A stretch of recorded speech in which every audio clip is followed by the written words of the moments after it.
கடக ராசி நேயர்களுக்கு இந்த நாள் எப்படி இருக்குது? ரொம்ப நாளாகவே ஒரு மனத்தாங்கல். என்னதான் அஷ்டம சனி முடிஞ்சாலுமே எந்த பிரச்சனையும் தீர்ந்த மாதிரியே தெரில. மனசு ரொம்பவே சோர்வாக இருந்ததுன்னு யோசிச்சுட்டு இருந்த கடகராசி நேயர்களுக்கு நல்ல தெளிவு அப்படிங்கிறது இந்த குறிப்பிட்ட நாளில் ஏற்படும். காரணம், ராசிநாதன் சந்திரன் 4ஆம் இடத்துல இருக்கிறாரு. சனி 9ஆம் இடத்துலான மீனத்துக்கு போயாச்சு. போனாலுமே இந்த ஜூலைக்கு அப்புறம் தான் கொஞ்சம் கொஞ்சமாக நீங்கள் இந்த அஷ்டம சனி அப்படிங்கிறதுலேருந்து வெளிவருவீங்க.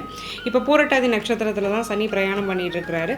ஆயில்யம் 4ஆம் பாதத்துக்கு மட்டும் கொஞ்சம் பிரச்சனைகள் இருக்கும். மற்றபடி கடகராசி சேஃப் அப்படின்னே சொல்லிடலாம். அம்மாவுடைய உடல்நிலை அப்படிங்கிறதுல அக்கறை தேவை. அவங்களுக்கு சின்ன சின்ன உடல்நல கோளாறு அப்படிங்கிறது வர்றதுக்கான வாய்ப்பு இருக்குது. கொஞ்சம் நீங்கள் குடும்பத்தையே மிஸ் பண்ணுவீங்க. நிறைய எமோஷ்னலான பர்சன் தான் நீங்கள். பட் எமோஷன்ஸ்க்கு இடமே இல்லாமல் ப்ராக்டிக்கலாக லைஃப்பை பார்த்து ஓடிட்டே இருக்க வேண்டியது இருக்கும். மெஷின் மாதிரி ஓட வேண்டிய ஒரு சூழ்நிலை, வேலைப்பளு அதிகமாக இருக்கக்கூடிய வாய்ப்பு ரொம்ப அதிகமாக இருக்குது. இருந்தாலும் அதை பொருட்படுத்தலைன்னா அதற்கான ரிவார்டு அப்படிங்கிறதும் கண்டிப்பாக உங்களுக்கு நல்லபடியாகவே கிடைக்கும். வரும் காலம் நல்லா இருக்குது அப்படிங்கிறதுக்கான ஒரு தொடக்கமாக இந்த நாள் அமையுது.